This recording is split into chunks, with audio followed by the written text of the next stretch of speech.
Hello बच्चों, welcome to my YouTube channel. आज हम लोग क्लास 7th की एक्सरसाइज 12.3 का question number 3rd and 4th करेंगे। चलिए तो स्टार्ट करते हैं। If a figure has two or more line of symmetry, should it have rotational symmetry of order more than one. Means कोई फिगर है और उसकी जो लाइन ऑफ सिमेट्री है वो अगर दो से ज़्यादा है तो क्या वो रोटेशनल सिमेट्री का जो ऑर्डर है वो मोर देन वन से, एक से ज़्यादा क्या रोटेशनल सिमेट्री होगी? तो हाँ, आप कोई भी फिगर उठा के देख लीजिए, अगर उसमें लाइन ऑफ सिमेट्री 2 से ज़्यादा है तो रोटेशनल सिमेट्री उसमें पहली बात तो होगी और एक से ज़्यादा होगी। ठीक है, तो इसमें हम लोग आंसर लिख देंगे इसका। Yes, if a figure has two or more lines of symmetry, then it will identify have its rotational symmetry of order more than one। ठीक है, तो इस तरह से आप ये आंसर लिख लेंगे। चलिए तो इसका 4th पार्ट कर लेते हैं। क्वेश्चन नंबर 4 करते हैं। फिल इन द ब्लैंक्स आपको आपकी बुक में इस तरह से आपको दिया है, और देख लीजिए, मैं पूरा दिखा देती हूँ। ये देखिए नीचे तक है आपको, तो मैंने इसको कॉपी में अपने ड्रॉ कर लिया है। आप लोग भी ड्रॉ कर सकते हैं अगर आपकी मैम बोलती हैं कॉपी में करने के लिए, क्योंकि बुक में एक्चुअली थोड़ा सा स्पेस कम है, इसलिए हमें नोटबुक में इसे करना ही पड़ेगा। ठीक है, तो चलिए इसको कर लेते हैं हम लोग। और इसमें दे रखा है सबसे पहले कि शेप दी हुई है सारी, आपको सेंटर ऑफ पोर्शन निकाल के दिखाना है। ऑर्डर ऑफ रोटेशन कितना होगा इसका, और एंगल ऑफ रोटेशन कितना होगा। जैसे हमने अभी लास्ट क्वेश्चंस किए थे, आपने एक्सरसाइज 12.2 में देखे होंगे, तो हमने उसमें क्या किया था कि शेप्स थी, उसको सबसे पहले रोटेशन वाला, क्योंकि इसमें रोटेशन वाला पूछा गया है। ठीक है, तो रोटेट किया था, तो वो रोटेट कहाँ से होगा, सबसे पहले उसका रोटेशन कहाँ से होगा, दूसरा वो कितनी बार रोटेट हो रहा है, और तीसरा वो कितने एंगल पे रोटेट हो रहा है। तो ये इसमें पूछा गया है, सारे शेप्स का पूछा गया है। ठीक है, तो सबसे पहले स्क्वायर, तो स्क्वायर कैसे होता है, तो स्क्वायर का रोटेशन कैसे होता है, तो ये होता है इंटरसेक्शन पॉइंट ऑफ डायगोनल।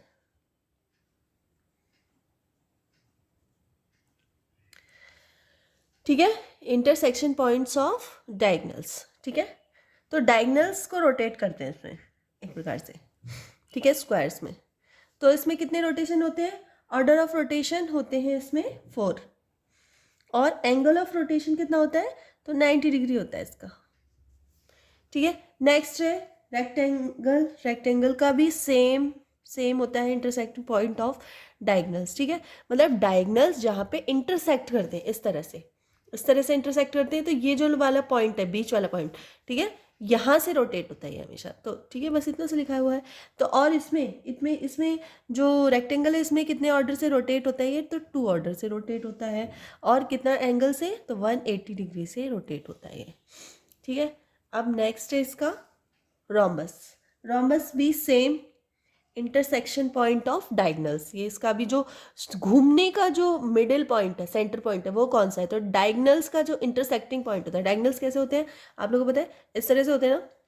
तो ये जो मिडिल पॉइंट है ऐसे तो घूमता है, जैसे अगर रोम्बस से ये स्क्वायर की बात करें तो इस तरह से होता है, और जो घूमता है तो बीच वाला सेंटर पॉइंट तो वहीं का वहीं रहता है ना। तो बस, तो रोम्बस हो गया। अब रोम्बस में कितने, क्या नाम है, आपके ऑर्डर ऑफ रोटेशन है। तो रोम्बस की भी रोटेशन जो है वो हमारे 2 है, और ये भी 180 डिग्री एंगल पर रोटेट करता है। ठीक है, इक्विलेटरल ट्रायंगल का क्या होता है, जिसमें उसकी 3 साइड्स जो एंगल की हैं वो इक्वल होती हैं। ठीक है, और ये भी सेम क्या होता है, ये भी इंटरसेक्टिंग पॉइंट ऑफ मीडियन। मैं लिख देती हूँ एक बार, इंटरसेक्ट पॉइंट ऑफ मीडियन। अब इसे मीडियंस क्यों यूज़ किया गया है, मैं यहाँ पर साइड में छोटा सा बना के दिखा देती हूँ आप लोगों को, क्योंकि मैंने यहाँ थोड़ा जगह कम छोड़ी है। तो आप लोग ऐसे देख लीजिए, ये एक आपका इक्विलेटरल ट्रायंगल है। ठीक है, और एक लाइन ऐसे जाती है। ठीक है, एक लाइन ऐसे जाती है, सॉरी ऐसे ऐसे ऐसे जाती है और एक ऐसे आती है ना। तो ये जो इसका मिडिल पॉइंट है इसको क्या बोलते हैं, इसको बोलते हैं इंटरसेक्टिंग पॉइंट ऑफ मीडियन। तो मीडियन जो है ये मीडियन लाइन होती है जो दो बराबर पार्ट्स में डिवाइड करती है बेस को, दो बराबर पार्ट्स में डिवाइड करती है मीडियन लाइन। तो इंटरसेक्ट हो रहा है तो इंटरसेक्ट जहाँ पे होती है वहाँ से ये रोटेट करता है, तो इंटरसेक्ट पॉइंट ऑफ मीडियन।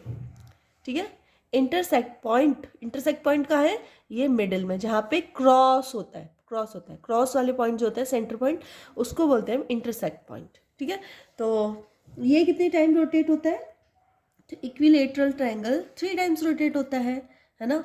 और इसका एंगल कितना होता है, ये 120 डिग्री रोटेट होता है ना। इतना तो सबको पता है। अब है रेगुलर हेक्सागन की बात। तो जो रेगुलर हेक्सागन है इसमें क्या होता है, तो इसमें सेम होता है, मैं लिख लेती हूँ इंटरसेक्शन पॉइंट, ये पीस के साथ है, इंटरसेक्शन पॉइंट ऑफ डायगोनल।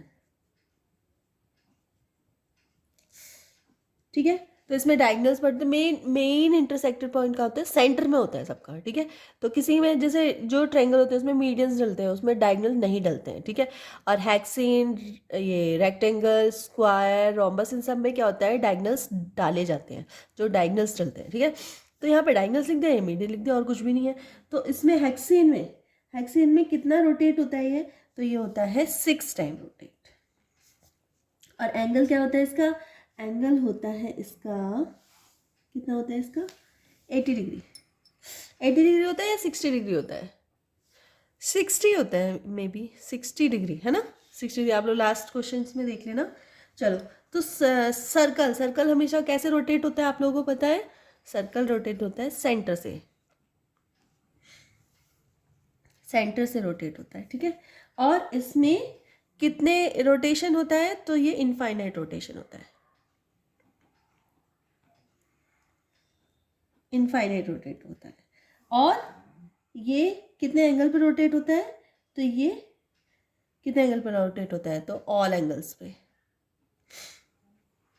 या एनी एंगल्स पे, किसी भी एंगल्स पे रोटेट हो सकता है, एनी लिख देते हैं, एनी एंगल। ठीक है, अब नेक्स्ट है सेमी सर्कल। जो सेमी सर्कल है वो भी सेम सेंटर से रोटेट होगा। नेक्स्ट इसमें कितना, सेमी सर्कल में सिर्फ 1 टाइम रोटेट होगा ये, और कितना होगा, पूरा 360 डिग्री रोटेट होता है। ठीक है, तो इस तरह से क्वेश्चन नंबर 4 कंप्लीट हो जाता है हमारा, और 3 भी कंप्लीट हो चुका है। आप लोगों को कुछ समझ में आया, अगर थोड़ी सी भी हेल्पफुल वीडियो लगी हो तो प्लीज़ वीडियो को लाइक कर देना, चैनल पे नए हैं तो प्लीज़ सब्सक्राइब जरूर कर लेना, अपने फ्रेंड सर्कल में शेयर कर देना। चलिए, तो मिलते हैं नेक्स्ट वीडियो में, तब तक के लिए बाय।